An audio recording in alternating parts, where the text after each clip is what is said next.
कृष्णातीरी सजलेलं माझं छोटंसं गाव, सैनिक टाकळी असं सुंदर त्याचं नाव. 3 भावांनी मांडला छानसा डाव, 3 भावांनी मांडला छान असा डाव, त्यात माझे आजोबा मधले जिंपाल त्यांचं नाव. आजोबा माझे सरपंच गावाचे मानकरी, आजोबा माझे सरपंच होते गावाचे मानकरी. आजी माझी कणखर दगडालाही बोलवणारी, घर संसाराची नौका माझ्या आजीनेच किनारी नेली. शिक्षणाचे महत्व दोघांनीही जाणले, शिक्षणाचे महत्व त्या दोघांनीही जाणले. मुलांसोबतच पुतण्यांनाही ज्ञानाने उजळविले. मोठे पुतणे पोलीस झाले, मोठे पुतणे पोलीस झाले आणि गावाचे नाव उंचावले. स्वतः पुढे जात भावंडांनाही शिक्षणाचे धडे दिले. छोटे पुतणे शिक्षक झाले, छोटे पुतणे शिक्षक झाले आणि 3 गावांचे विद्यार्थी घडवले. मोठे काका माझे सुतगिरणीत घाम गाळत होते. घराच्या प्रत्येक जबाबदारीला त्यांनी हसतच पेलले.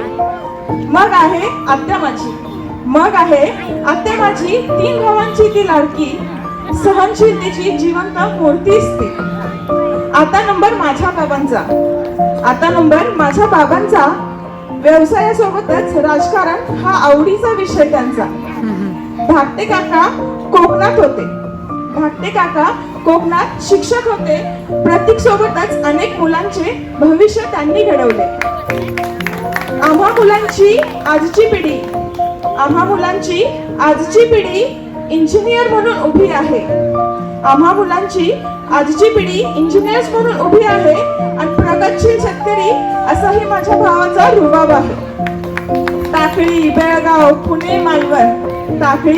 पुणे मालवण सगळीकडेच यशाचा पताका फडकवित आहे. वारसा एकोप्याचा सुना जावयांनीही पेलला आहे. शून्यातून उभे राहिले हे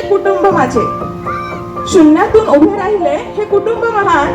एकोप्याच्या बळावर केले प्रत्येक संकटावर मात. कृष्णाकाठच्या छोट्याशा गावापासून अरबी समुद्राच्या तटापर्यंत, कृष्णाकाठच्या छोट्या गावापासून अरबी समुद्राच्या तटापर्यंत गाजलेलं एक नाव आहे. थोडंसं अवघड असलं तरी शिघट ते आमचं आडनाव आहे.